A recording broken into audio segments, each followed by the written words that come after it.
host a show. You know you've got a message. You know your message needs to be heard by the world. What's holding you back? You don't want to mess with all those gadgets. You don't want to bother with promotion and producing and archives and, well, I've got the answer for you. At awakenradio.net, you show up, you host your show. You have someone that produces it for you, that helps you to promote it to the world and get your word out. You also have it listed in the archives and available as a free download on the website, at an archive source, and most importantly, it's available as a free download and subscription through iTunes. So what's holding you back? Come on, get your message out to the world. You have something important to say. Awakened Radio wants to help you say it. Visit awakenradio.net today. Click on the link on the left-hand side that says host a show, or add Awakened Radio to your Skype contact and send Donna Devane a message. She'll be more than happy to talk with you about you doing your very own show. awakenradio.net. We are occupying the airwaves and changing the world. Join us. We're more than an online radio station. We are a family focused on making life better for everyone. Hello and welcome to Evolutionary Women Radio Show with Pernilla Lila Rose, where authentic feminine power is making a difference in the world. Hello, my friends, and welcome. This is Pernilla Lila Rose, your host. Welcome back to Evolutionary Women Radio Show. This is my wonderful platform to share, explore all the beauty and love that so many of us are experiencing and living. It's like we are beginning to live in a whole new way, where we are being guided, moved, inspired by our heart, by what is true for us, by our authenticity, instead of the old ways where we are moved by our mind, limited beliefs, fear, comparing, all the things that so many of us really feel done with.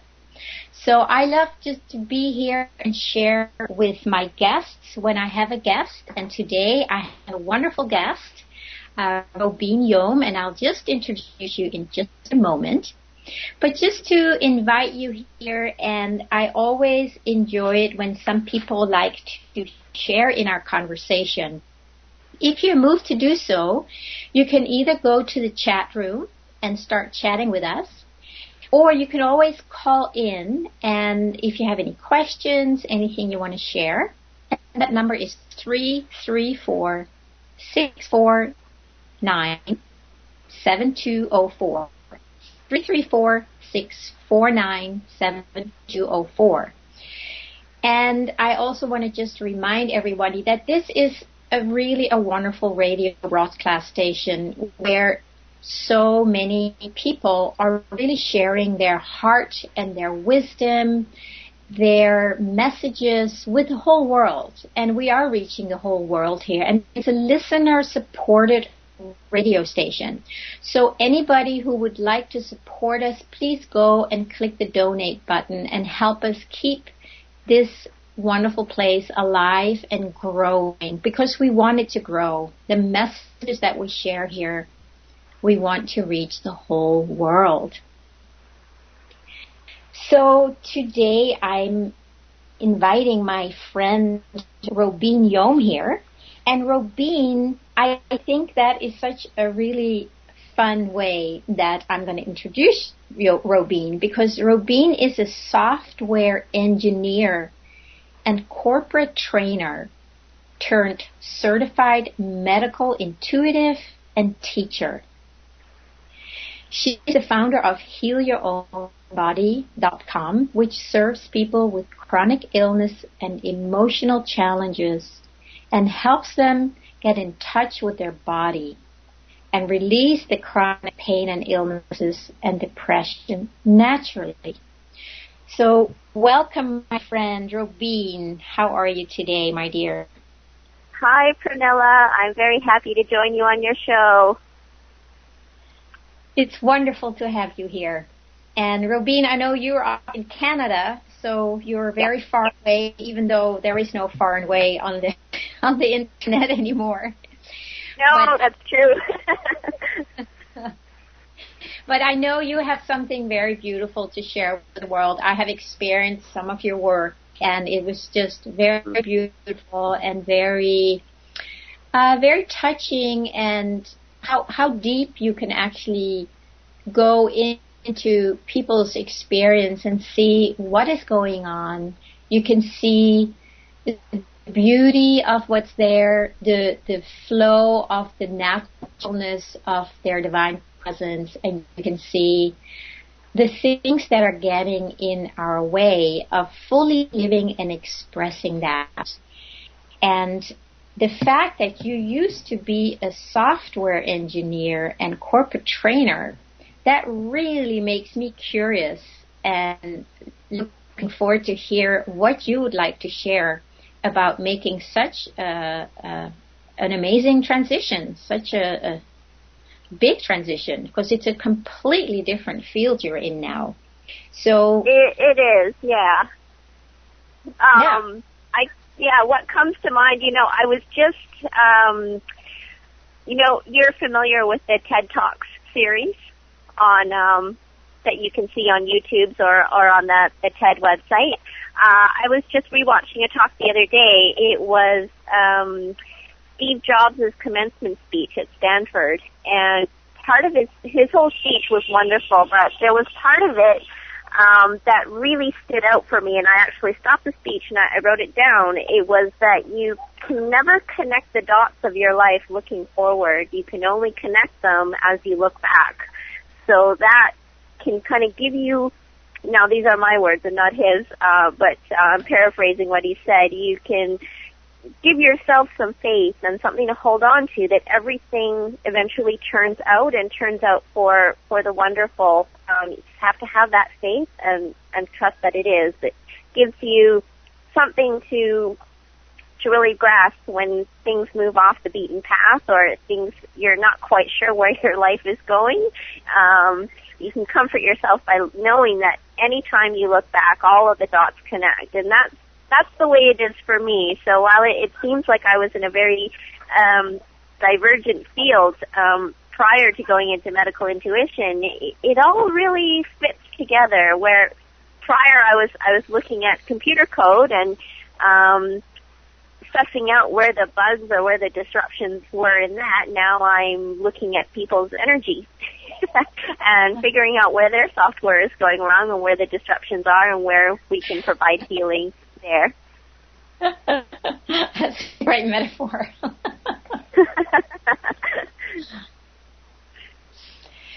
So how did you make the transition, though? What made you suddenly want to look at people's psyche instead of the computer? Well, the family that I grew up in, we tried to stay away from medications and drugs as much as possible. Not to say that we didn't use them or that I look down on or chastise people who do use them. You use what you have to do to feel better at any given time. But my parents were always very natural living. They believed in, taking their vitamins and trying to be as healthy as possible, and using doctors and medications as a last resort, like when you needed to, but not your first port of call. So I did grow up with that mindset, but things really rapidly changed for me about 10 years ago when my father was diagnosed with a terminal late-stage cancer. It happened very suddenly. He was sick for about 4 months before he passed on and transitioned his way through, but it was the catalyst to make me kind of think that, there's got to be some more there's got to be more to this than just the diagnosis you receive from the doctor and then you're kind of on your way and floundering. It was my first experience of, being in touch with the medical establishment and knowing that there was no answer. The doctors were kind. They were as competent as they could be. They were, they did what they could. But at the same time, there was we don't know how this happened.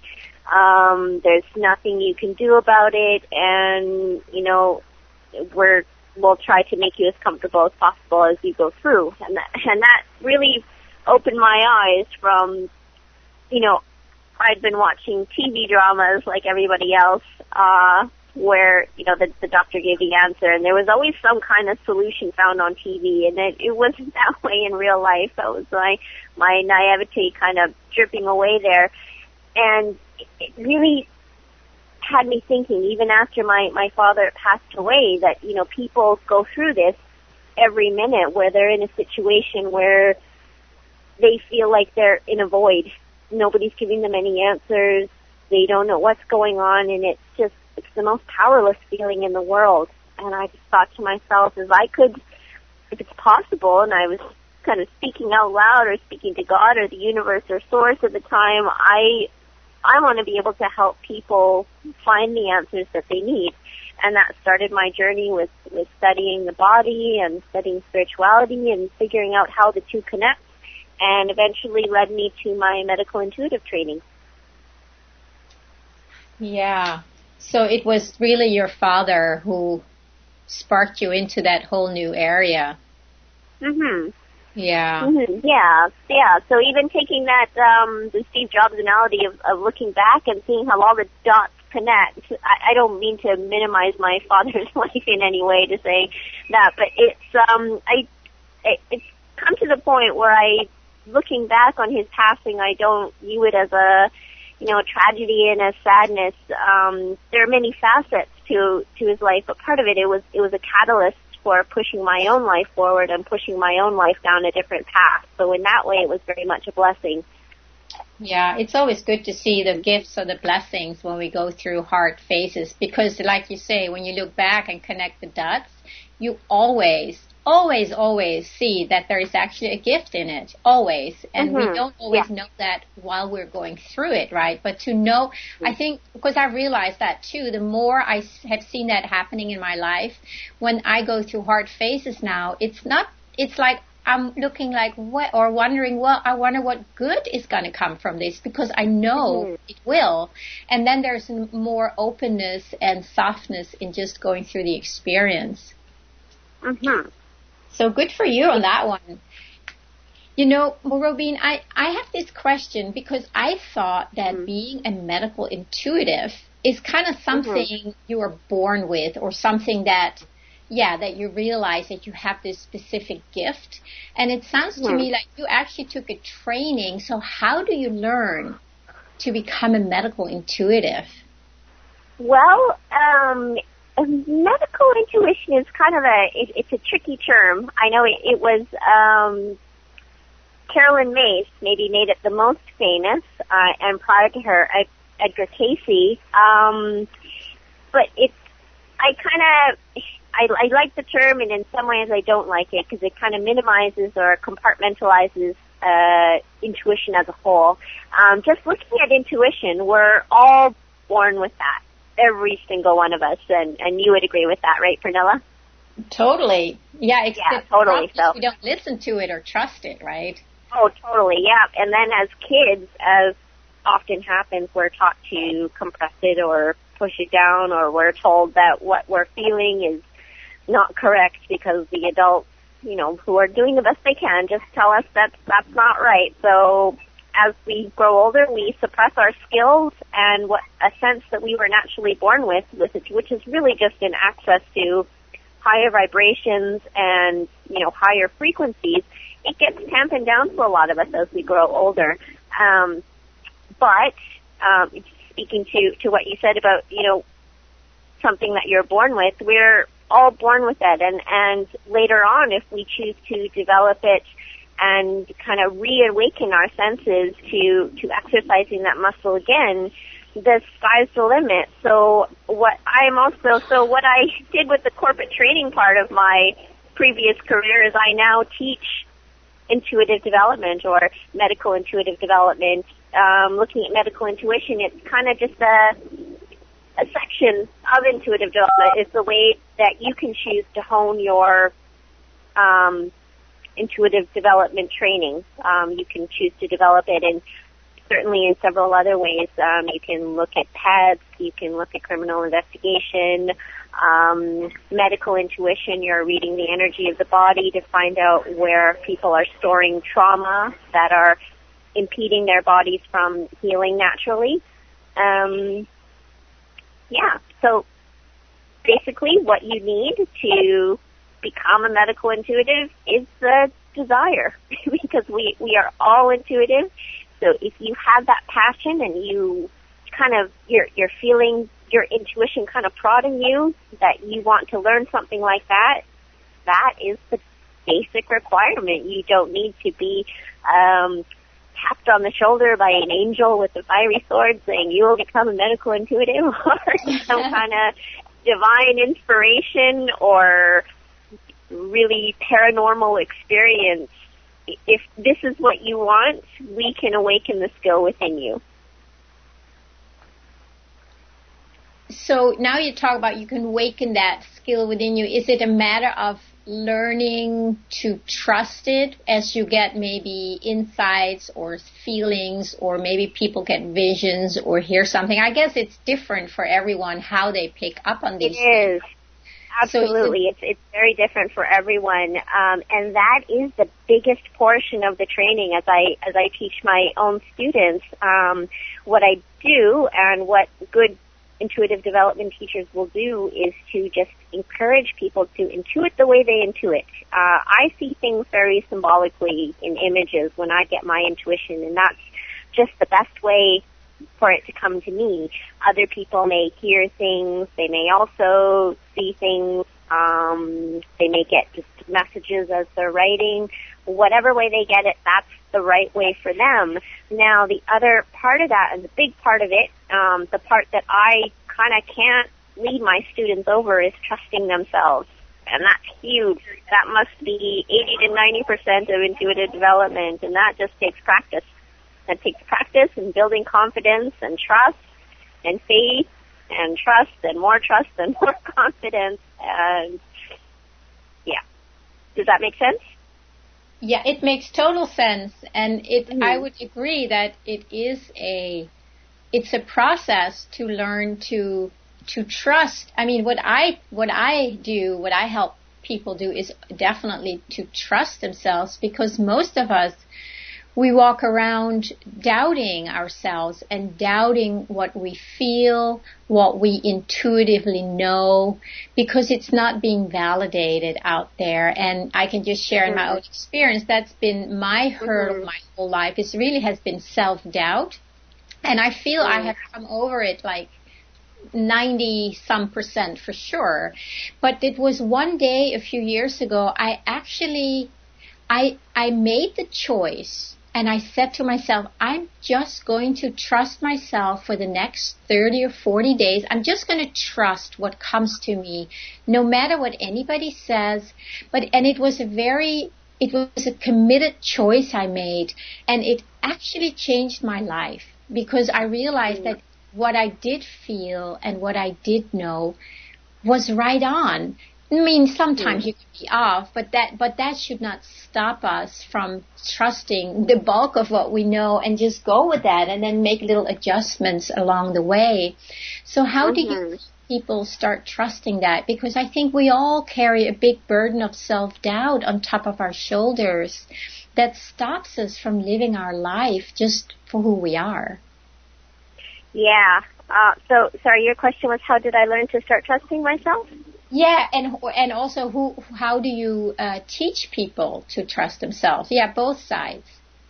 Oh, practice, and encouragement. So, as a teacher, I'm not teaching people how to intuit per se, but I am guiding them, and I'm giving them encouragement, and I'm showing them exactly where they're right and helping them with the interpretation. That's also a big part of intuition. They may get a message or a symbol or hear something, and then maybe they don't take the time to kind of sit with it and let the message come through them fully, they can misinterpret what they got, interpret that as wrong, and then their confidence is down the tube.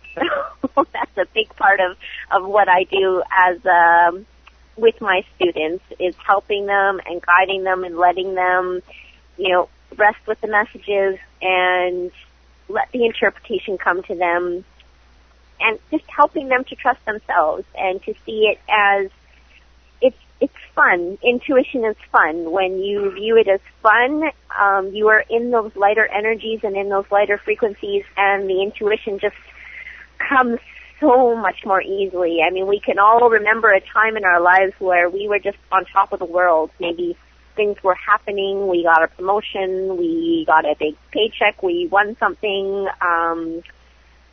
crossed a big milestone with a partner, got engaged, something, and if we can just think back to that point, we know that we were just on top then. Everything seemed to fall into place. We did A and we got B exactly as we wanted it. We did number 1, 2, 3, and that equaled 6. Everything just came together, and it's not a coincidence that happened. And then conversely, when we were feeling low or angry or judgmental, we're kind of in those denser energies, and things don't come to us quite as easily. Not a coincidence.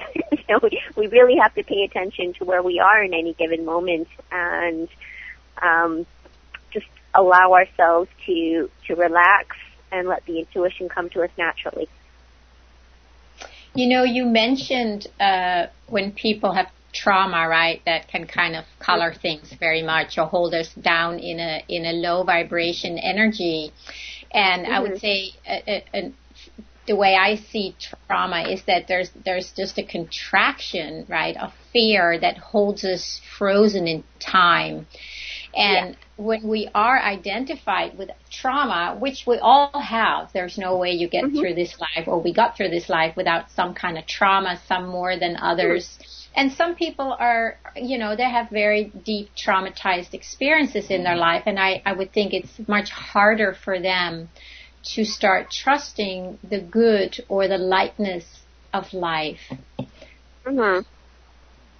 Is there any way you can, how do you support them in that?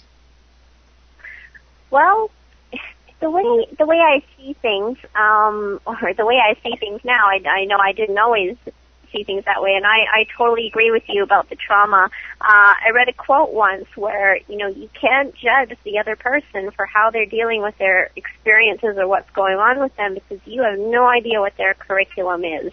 And speaking of curriculum, not as a school curriculum, but I know I believe, and I think we're pretty much on the same page, Pernilla, that we all kind of come into this life with a certain set of lessons that we're meant to learn, that we choose to learn, only we forget as we're living it, because if we did remember, that would kind of take the point away from learning how to forgive or learning how to be joyful in the most difficult circumstances, if that's the lesson that we came in to do.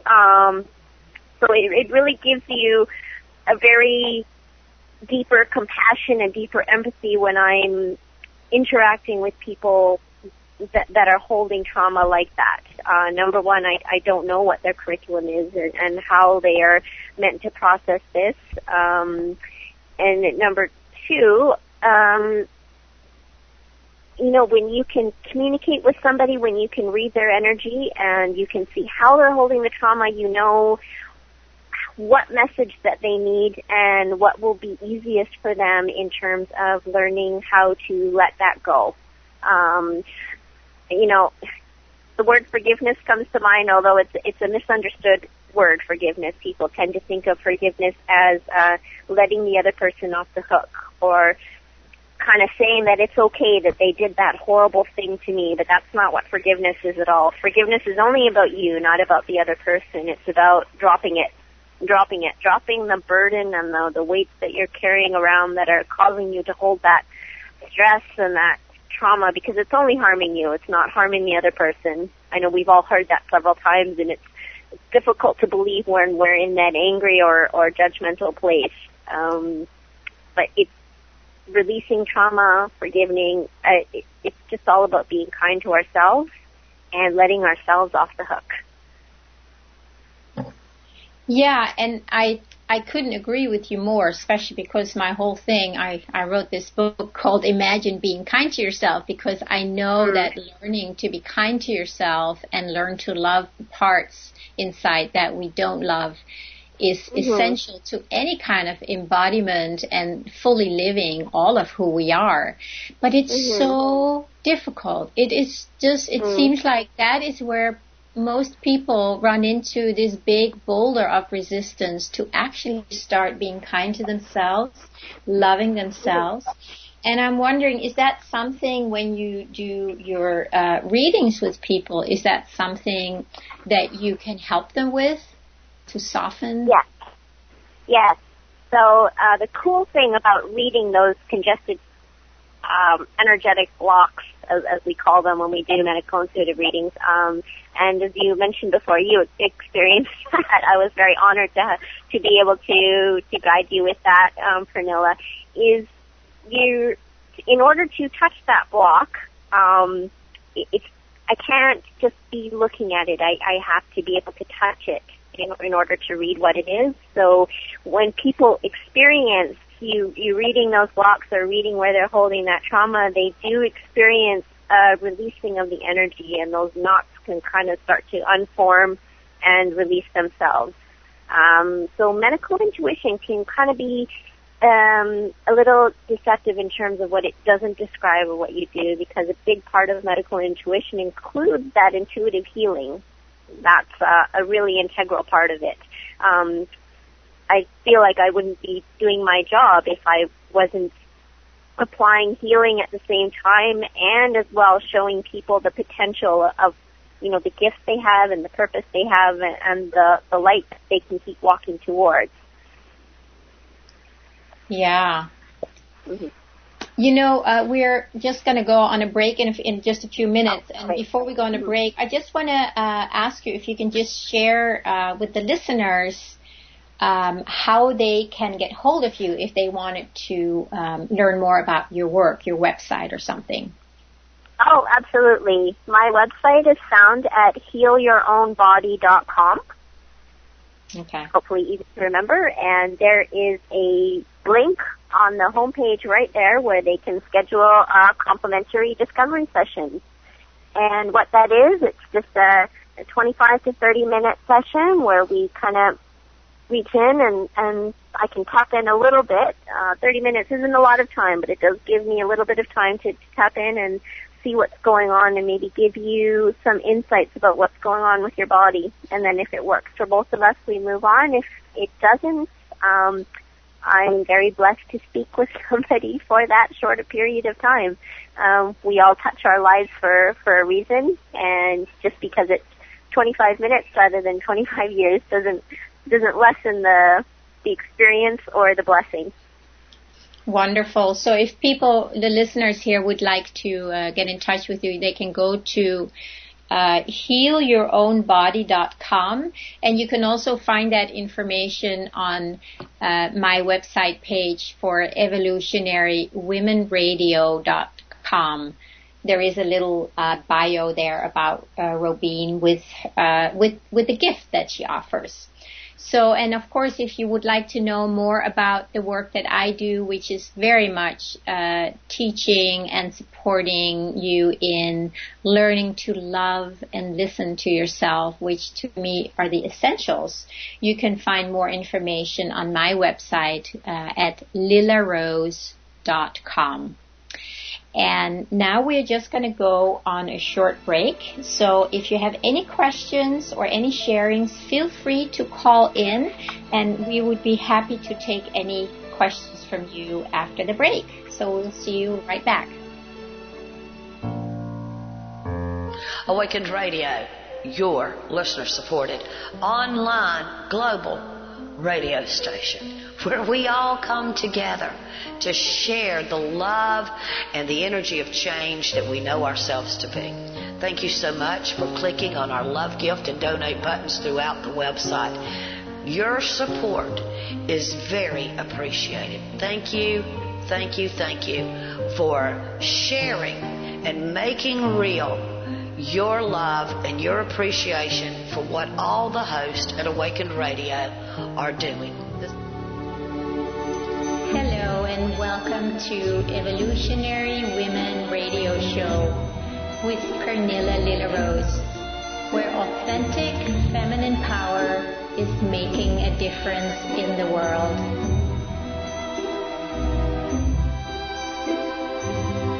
Welcome back, everyone. Pernilla Lila Rose having a lovely conversation with Robin Yom, who is a medical intuit. Welcome back, Robin. Hi, Pernilla. I would love for you to talk a little bit about when you do one of your readings, about what you see. You talk about energy blocks. You talk about emotions that, I would think that emotions that are withheld set in as an energy block or a contraction. So what can you tell us about that? What do you see and how do you clear it?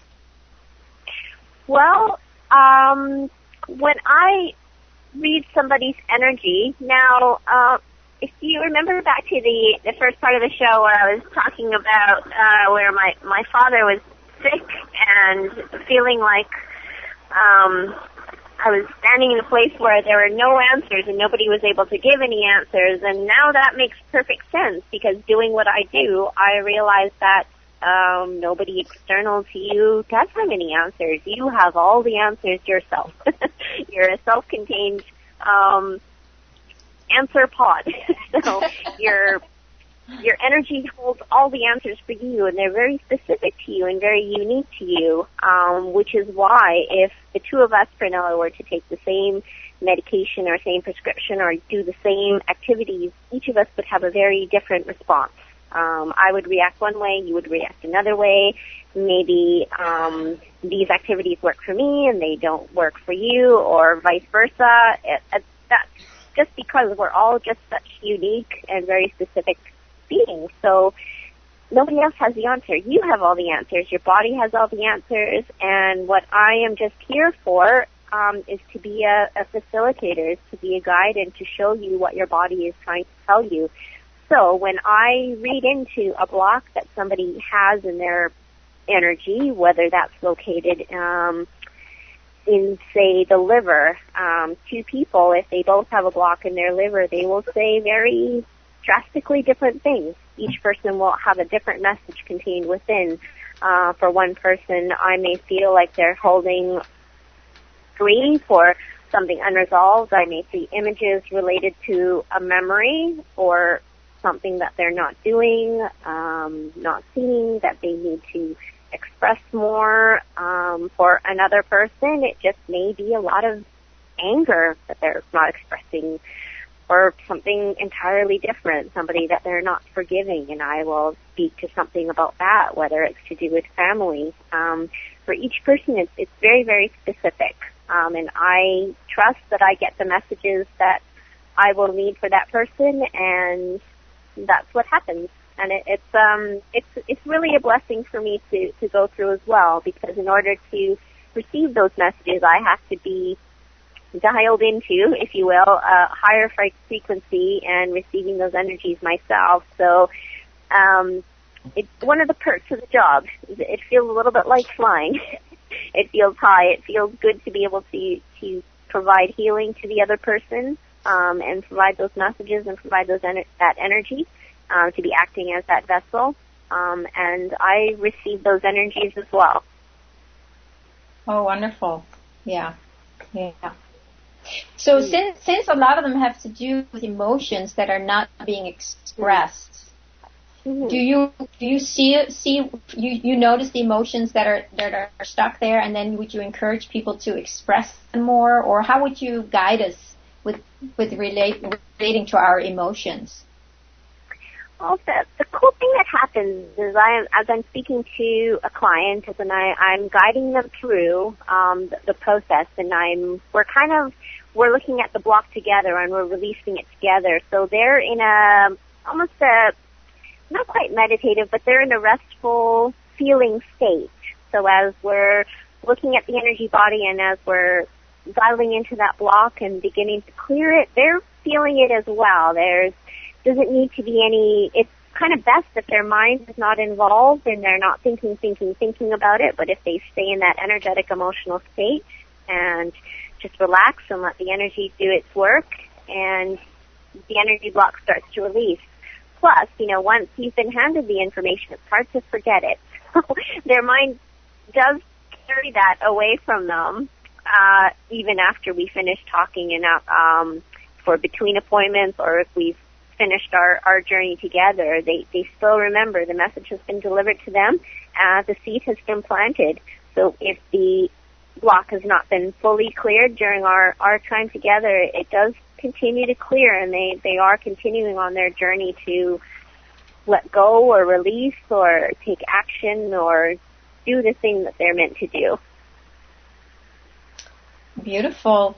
So what would you say could happen once a block has either been seen or cleared? How would that affect us? Well, the body is meant to be a self-healing mechanism. I think we all agree with that, right? We break our arm, and if we do nothing at all, the bone will knit itself back together. Hopefully we do something, because that would be rather painful to not have any intervention at all. But, you have a cut on your arm, even if you don't apply a Band-Aid, assuming you don't have any type of extraneous condition, that the cut will heal itself. And it's the same for every part of our body. No injury or illness is more important than any other, because our cells are always renewing themselves and always turning over. So you have to ask the question, if my body is not healing itself, if this is not happening, because, truthfully, we get lesions on different parts of our organs and different parts of our body all the time. Some of them develop into tumors and cancers, and some don't. Some our immune systems take care of and get cleared away, and we never know anything happened. So if that doesn't happen, if that self-healing doesn't occur, it's because our body is kind of unbalanced, and our energy is unbalanced, and it's stressed in some way. More attention is being put in another area of the body than kind of a balanced way that will allow the energy to flow through. Because the physical body is always downloading, if you will, to use a kind of a software term, from the energy body and from the emotions.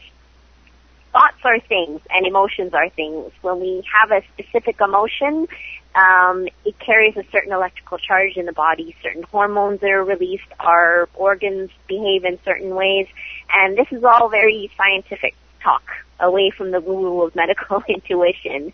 So when we can clear, sorry, this is a very long-winded explanation to your short question, Pranila. When we can clear that emotional block and someone can release the thing that they're holding on to, the physical body kind of goes,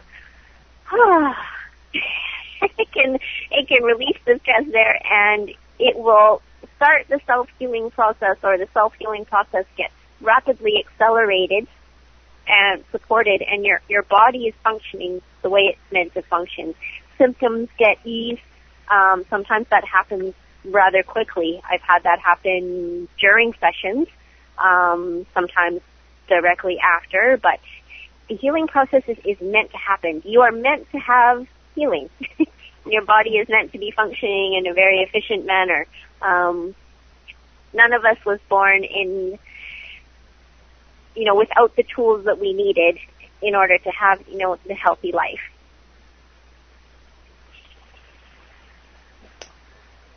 Yeah. So basically, and I do agree with you that we at the core, we are fully healthy, whole. That is because that's our essence. And it's when we create blocks around us or inside of us to block that natural flow of who we are, that life force energy, because life force energy is simply that. It cannot not be that. And we are that, right? So there is something in us that blocks that from happening.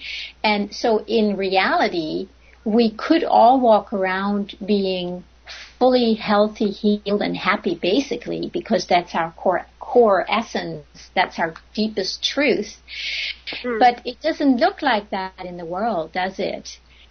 No, and I don't mean to speak very simplistically or to again discount going back to curriculum. Even some people came in and they wanted to learn certain lessons. They wanted to learn how to have these different life experiences. Sometimes that included going through challenges that may be health challenges, mental challenges, physical challenges, family challenges. Without those challenges, we don't learn anything and we don't grow and we aren't able to have the other wonderful experiences. So,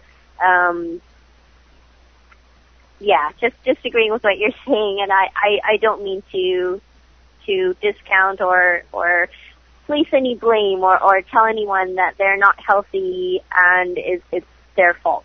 I don't mean to say that at all. Yeah, no, I actually didn't mean it as that. I really mean it as I agree with you, and I think that it's because most people are not aware of this, that they keep creating and recreating a contraction around their life force energy, which shows up as what we would call an illness. And when we clear those blocks, see what my question goes to, because I've been working, as a Komi practitioner for so many years, which is very much about getting people connecting with their bodies, with their experiences, with their feelings, because most of us seem to be completely cut off from them, so we don't even know what we're feeling or wanting. It's just like we cut off at the head, and then we move forward in life and leave the body behind, and then it gets sick. So just to get people to become more aware of their body and of their longings, their truths, that in itself has been, for me, it's been a long process, and it's an ongoing process. So whether a disease, if we can call it that, disappears after, having, where a block is released, would it, I just am curious, do people get healed right away, or is there a process to it? What would you say? Everybody is very different. I've experienced, not personally, but with clients and with people I've spoken to, both sides of the spectrum. Some people it's very quick. Some people there's a longer process they need to go through over several months or years. Some people get a large mitigation of symptoms where, they're able to function so much better. And, their healing progresses that way. But, like I said, some people it's very rapid and, they're well right away. I can't, what my intuition tells me is it's very specific to their needs at the time. I had an ex-boyfriend whose healing was rapid. Over the course of a couple days, he went from having an enlarged liver and a blood disease that was diagnosed by a very expensive doctor, going to an energy healer, and then a couple days later having no trace of any illness in the system. And I believe with him the healing occurred that rapidly because he was kind of in a dangerous situation where they were going to start doing very invasive treatments, and it would have really changed the course of his life and what he was able to do.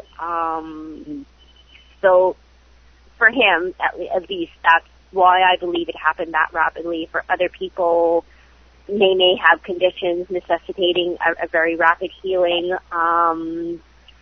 which is not to say that if the healing is not rapid, it's because you don't deserve it or it's not right for you. I have to look at everybody on a very individual and case-to-case basis.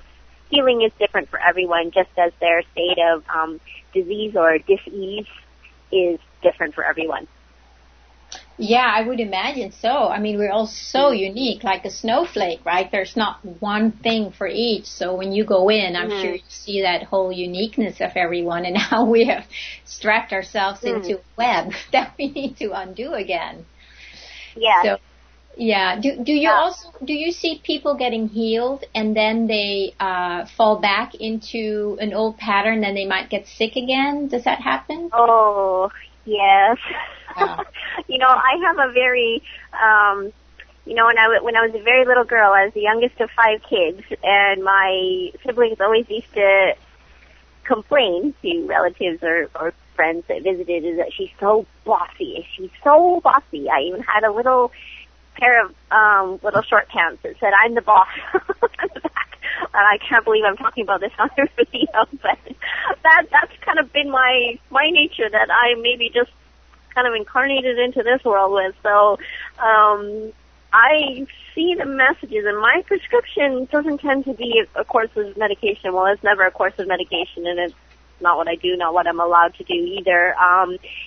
My prescription can be much different than that. It will be, this is what I'm reading for you, and this is what I'm feeling you need to take action on. You need to start, say for one person to be more assertive, you need to start talking about what you're going to do. You can't just be, sitting in your head all the time longing to do this thing. You have to start taking little steps about, looking into this and start getting the energy flowing in your life, because it's all connected.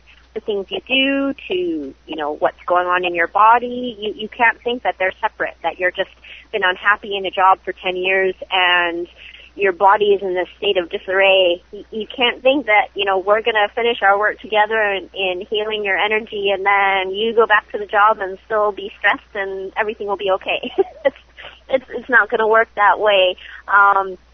So the bossy side of me wants to be, following them afterwards. Are you doing it? Are you doing it? Did you do it? Did you write it down? Did you look for this? Did you start painting again? Did you start doing your physical activity? Did you get that energy flowing? And I've had to, as part of my own learning process, learn to detach more and just allow people, to practice what I preach and let them follow their own curriculum. It can be a little frustrating to see symptoms ease and feel that healing with people and have them disregard what their energy was telling them and fall back into a pattern that we had released and kind of watch them pull that pattern back into place. But, maybe they're meant to do that a few times before they reach healing, and maybe that's part of their journey.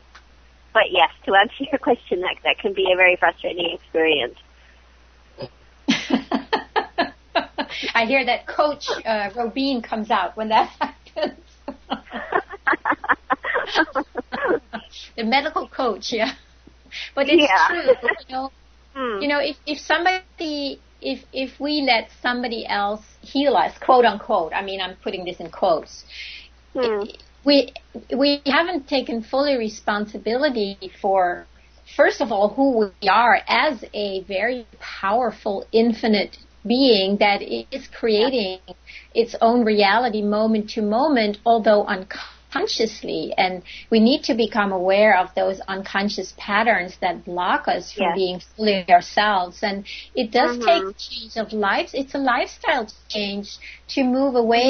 I always talk about on this show, the old paradigm and the new paradigm, where we have been living in the old paradigm, where we have basically not been responsible for who we are, for our bodies, right? We put the responsibility on the medical world, and it doesn't work. It can never work, because we are moving away from who we are.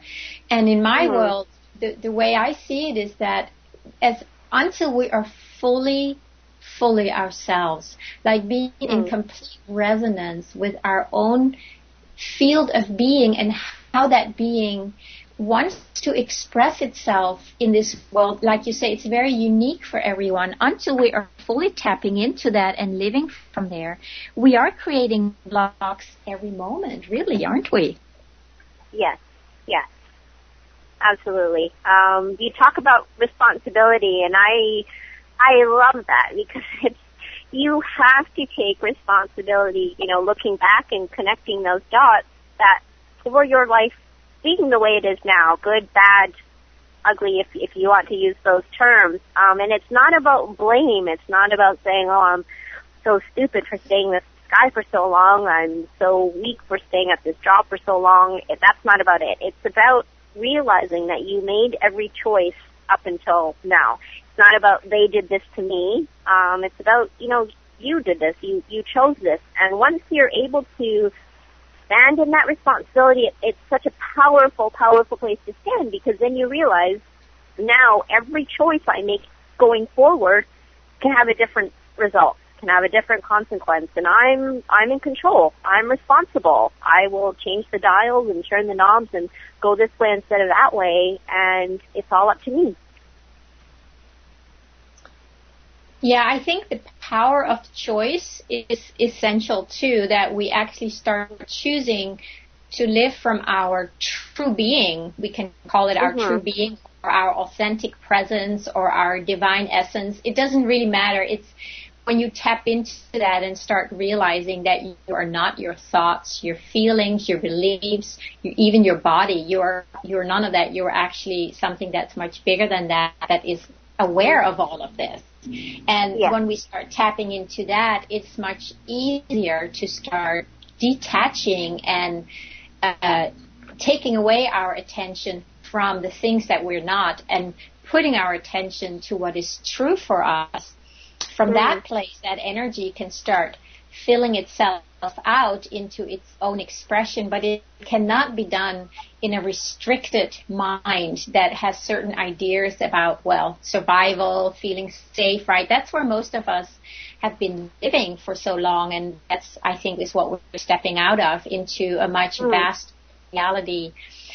So we do have that choice once we are aware of it. I think most of us were not aware of that for a long time, and in that we don't have a choice. But once we become aware of that, then we can start to choose. And the thing is, though, we keep falling back into old patterns because they're so ingrained, right? That's why it's so easy to step back into what might be a default pattern instead of consciously saying, I just don't do that anymore. I'm focused now. I'm fully committed to living my life from a whole new place. And we know it takes time, but that is the choice, isn't it? Yes, absolutely. Yeah.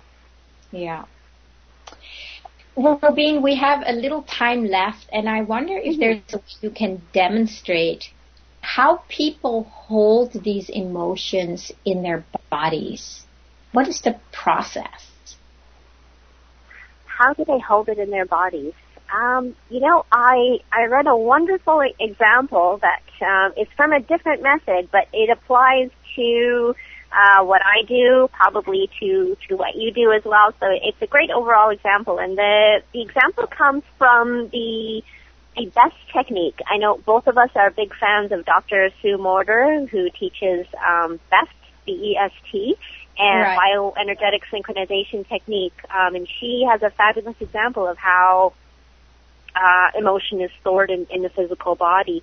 And apologies to Dr. Sue if I get this example wrong, but I'll do the best I can, is say you were in a car accident, and say you were driving a Ferrari. If you like Ferraris, or substitute your favorite car there, and it got totaled. I mean, absolutely totaled. And you lost the car. Say there's no insurance, basically a write-off, and that's it. And in that accident, you not only totaled the Ferrari, but you broke your arm.